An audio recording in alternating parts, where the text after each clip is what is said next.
Bonjour à tous, je m'appelle Lucia Romero et mon exposé porte un personnage célèbre. On commence. Aujourd'hui, je vais vous parler d'Isabelle Geoffroy, plus connue sous son nom d'artiste Sass. C'est une, c'est, c'est une chanteuse française très célèbre dans le monde entier grâce à sa voix unique. Je vais vous raconter son histoire, son parcours et ses succès. L'enfance est le premier tube. Isabelle Geoffroy est née le 1er mai 1980 à Chambray-les-Tours. Quand elle, quand elle était jeune, elle aimait déjà passionnément la musique. Sa mère était professeure d'espagnol et son père travaillait dans une entreprise d'électricité.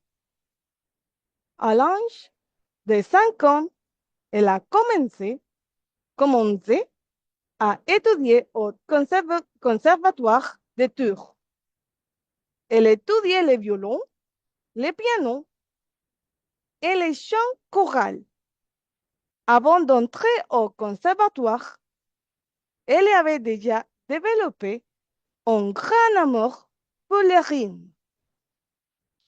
Plus tard, elle a déménagé à Bordeaux, où elle a pris des cours de chant et de théorie musicale.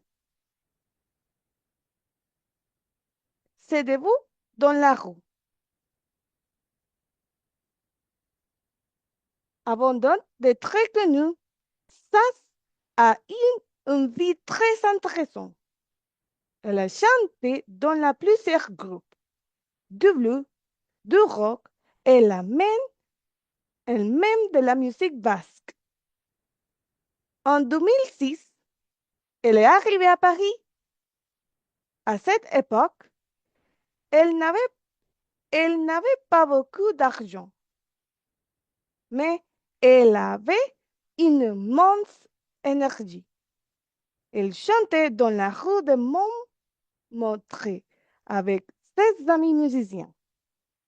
Les jeunes s'arrêtaient pour l'écouter parce que sa voix était puissante et rock. Avant de chanter dans la rue, elle avait joué dans des cabarets parisiens pendant de longues heures chaque nuit, chaque nuit, chaque nuit. Son premier succès musical, l'année 2010, a changé sa vie pour toujours. Sass a gagné un concours de musique et a enregistré son premier album intitulé simplement Sass. La chanson J'ai vu devenue un tube énorme en France et à l'international. Dans cette chanson, elle expliquait qu'elle ne voulait pas de voiture, de luxe ni de bijoux, mais qu'elle cherchait la liberté et l'amour. Ce premier album s'est vendu à des millions d'exemplaires.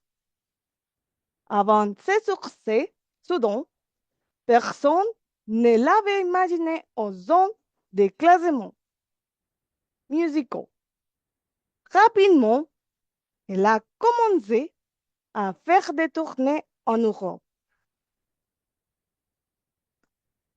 Conclusion, depuis ses premiers succès, ça a sorti plusieurs autres albums, comme Retroverso, Effet Miroir et Isa.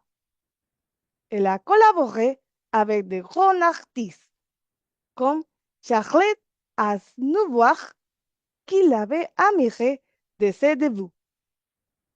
Son style musical mélange la chanson française, le gypsy jazz et la folk. Pour terminer, la première fois que j'ai écouté sa musique, je n'avais jamais entendu parler d'elle et je ne connaissais pas les chansons. J'ai adoré Si jamais j'oubliais et Que vendra pour son goût mélodique. En résumé, Zaz a montré qu'avec de la passion. Merci de votre attention. Salut!